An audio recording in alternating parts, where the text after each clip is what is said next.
Hi, I'm Katherine Blakeman. And I'm Halverson. And we're with the National Center on Sexual Exploitation. So today we're going to talk a little bit about HBO's new very sexually exploitive show, The Deuce, which is about pornography and prostitution in New York City in the 1970s. So we would advise some viewer discretion because we're going to go through some examples of the very exploitive nature of this show, and they could be very offensive to some people and very graphic. Unfortunately, one of our researchers did watch the pilot of the show, and so she was able to, in detail, share what's going on in the show so far. Yeah, and it is important to notice that these things will probably be offensive and graphic to you, and they should be. You know, the producers and actors on the show are talking about how this is empowering and how the women that are being portrayed who are in prostitution or are in pornography are just venture capitalists or they're some form of entrepreneur, instead of recognizing that they are actually being exploited in a really degrading and harmful way in real life. So yeah, this truly is not just a literary exploration of these industries. The producers, again, say it's not intended to be titillating, but there's a lot of nudity. There are a lot of really graphic sex scenes, both frontal and rear nudity. So this is exploitive in nature, and we're going to go through just a couple of examples right now from the show, from the first episode. So there's a scene where pimps are hanging out on the street getting shoe shines, and they're little boys hanging out with them, just young little boys looking at Playboy. There's one scene where a student has sex with a professor and it's filled with a lot of nudity. Really, nudity is ubiquitous throughout the entire episode. We see that there's one man who appears to rape a woman, and later on it is revealed that he actually paid more in order to be more violent with her. This is something that real women in prostitution actually experience. However, unlike this actress who's portraying this in a privileged way where she's pretending to be hit or forcibly used in a sexual manner, those are real experiences that women are going through today in America. And so we see that that is really being exploited for mass entertainment in this show.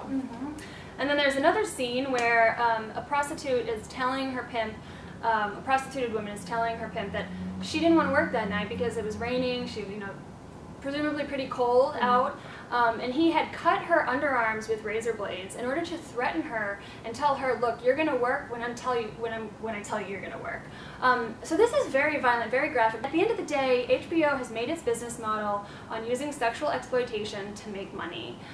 They can claim till they're blue in the face that this isn't meant to be titillating, it's not meant to be pornographic, but when you have these scenes that are so clearly explicit, it is very damaging to the viewer. And so we read in Vanity Fair one review of this show. Writer Richard Lawson calls the show, quote, nourishing entertainment. I don't think anything that you heard us describe just now is possibly considered nourishing. He goes on to admit the friendly main of the series may be slightly dishonest about the difficulties faced by real-life prostitutes and pimps eking out a living on the outskirts of Times Square, but it also offers them a certain dignity that a more panting, lurid series would surely deny them.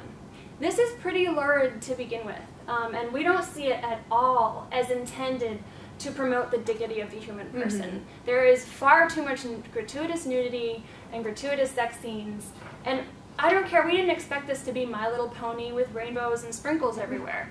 But it's still, even though they depict how filthy the city was at the time, it's still pornographic in nature. I mean, look at the other videos like The Color Purple, where they're able to portray a truly heartbreaking rape of a woman in a way that was not exploitive to her, where the viewers become vicarious participants and are, aroused or excited by the footage. So you can have a show that addresses these themes that is not exploitive in nature. And certainly, far more than slightly dishonest, this show is portraying as if a person in prostitution is an empowered individual, when in reality, research shows that 93% of women who are in prostitution want to get out of it. Even whether they have a pimp or not, they don't want to be involved in this, and they wish that they could get out, but just don't see the economic means that they have. So again, we see that this show is exploiting the reality that many vulnerable populations, whether at the intersection of racism, sexism, or socioeconomic lack of means, are actually experiencing on a day-to-day basis. And we're so upset and appalled with HBO's The Deuce that is now out. You can learn more about the harms of prostitution at endsexualexploitation.org/prostitution, and you can learn more and take action against HBO for its show The Deuce, call on them to stop producing it at endsexualexploitation.org/thedeuce. Thanks, guys.